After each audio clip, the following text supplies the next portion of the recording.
എല്ലാവർക്കും നമസ്കാരം. നമ്മളിന്ന് യോഗാസനത്തിൻ്റെ വീഡിയോ അല്ല, നമുക്കൊരാൾ എന്താ പറയുക വാട്സപ്പിൽ കൂടെ ഒരു മെസ്സേജ് അയച്ചായിരുന്നു. എന്നിങ്ങനെയൊക്കെ തരത്തിൽ ഇരുന്നിട്ടാണ് ആസനങ്ങൾ ചെയ്യാമെന്ന് ചോദിച്ചാൽ എന്താണെന്ന് ശരിക്കും പറഞ്ഞാൽ എനിക്കും ക്ലിയർ ആയില്ല എന്താ ആൾ ഉദ്ദേശിച്ചതെന്നുള്ളത്. അപ്പോൾ ആൾക്ക് തോന്നുന്നത് പത്മാസനത്തിനെ കുറിച്ചിട്ടാണ് ചോദിക്കുന്നത് തോന്നുന്നത്. എങ്ങനെ ഇരുന്നിട്ട് ആസനങ്ങൾ ചെയ്യുന്നത്, എങ്ങനെയൊക്കെ ഇരിക്കാമെന്ന് അങ്ങനെ എന്തോ ആണ് ചോദിച്ചത്. അത് ഈ മലയാളത്തിനെ ഇംഗ്ലീഷിൽ ടൈപ്പ് ചെയ്തെടുക്കുകയാണ്. അപ്പം എനിക്ക് മനസ്സിലായ പ്രകാരം ഞാൻ കാണിച്ചു തരാം. അപ്പം നമ്മൾ വീട്ടിലൊക്കെ ഇരിക്കുമ്പോൾ ചമ്മണം പടിഞ്ഞിരിക്കുക പറയും. അതിങ്ങനെയാണ്.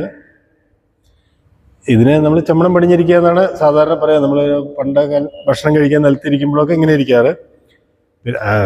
യോഗയിൽ പറയുകയാണെങ്കിൽ നമുക്ക് ഒന്ന് സുഖാസനം എന്ന് പറഞ്ഞു കഴിഞ്ഞാൽ ഇടതുകാലം മടക്കി വലതുകാലം അതിൻ്റെ മുകളിൽ വെച്ചിട്ട് നമുക്ക് രണ്ട് കാലും ഫ്ലാറ്റായിട്ട് ഇതിങ്ങനെ പൊന്തിയിരിക്കരുത്.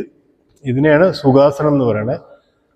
നമുക്ക് മെഡിറ്റേഷൻ ചെയ്യാനാണെങ്കിലും അല്ലെങ്കിൽ വേറെ എന്തിനാണെങ്കിലും നമുക്ക് വെറുതെ സംസാരിക്കാനാണെങ്കിലും ഒക്കെ നമുക്ക് ഈ പൊസിഷൻ യൂസ് ചെയ്യാം. എത്ര നേരം വേണമെങ്കിലും ഇങ്ങനെ ഇരിക്കാൻ പറ്റും. പ്രാക്ടീസ് ചെയ്ത് കഴിഞ്ഞാൽ വളരെ കംഫർട്ട് പൊസിഷനാണ്. ഇതിൻ്റെ അടുത്ത സ്റ്റേജ് എന്ന് പറഞ്ഞാൽ പത്മാസനാണ്. അത് നമുക്ക് പ്രാക്ടീസ് ചെയ്താൽ മാത്രമേ ഇരിക്കാൻ പറ്റുന്ന ഒന്നാണ്. കുറേ ആൾക്കാർക്ക് അറിയാതെ ചെയ്യാൻ. നമുക്കിവിടെ ക്ലാസ്സിലൊക്കെ വരുന്ന ചില ആളുകൾ 2 ദിവസം കൊണ്ടൊക്കെ അത് ചെയ്യുന്ന ആൾക്കാരുണ്ട്. അവരുടെ ബോഡി കാലൊക്കെ അത്രയും ഫ്ലെക്സിബിൾ ആയിട്ടുള്ള ആളുകളുണ്ട്. ചിലവർക്ക് 1 മാസം എടുത്താലൊക്കെയാണ് ചെയ്യാൻ പറ്റുക. ഞാനൊന്ന് അത് കാണിക്കാം. പത്മാസനം എന്ന് പറഞ്ഞു കഴിഞ്ഞാൽ നമ്മൾ വലതുകാലെടുത്തിട്ട് ഇടത് തുടയുടെ മുകളിലേക്ക് വയ്ക്കുക.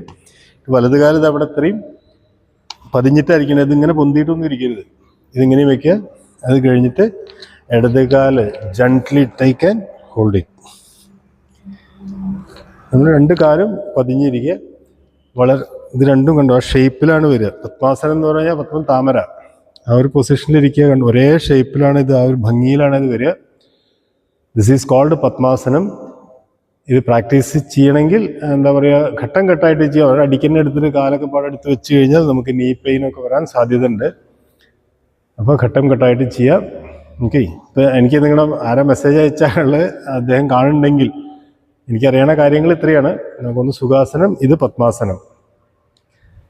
അപ്പം ഇങ്ങനെയാണ് അത് ചെയ്യേണ്ടത്. ഇതിലിരുന്നിട്ട് നമുക്ക് മെഡിറ്റേഷൻ ചെയ്യാം. പക്ഷേ ഇതിൽ നല്ല പ്രാക്ടീസ് ഇല്ലാതെ ഇരുന്ന് കഴിഞ്ഞാൽ നമുക്കൊരു കൂടുതൽ സമയം ഇരിക്കാൻ പറ്റില്ല. അപ്പോഴേക്കും നമുക്ക് പലതരത്തിലുള്ള പെയിനുകൾ തുടങ്ങും.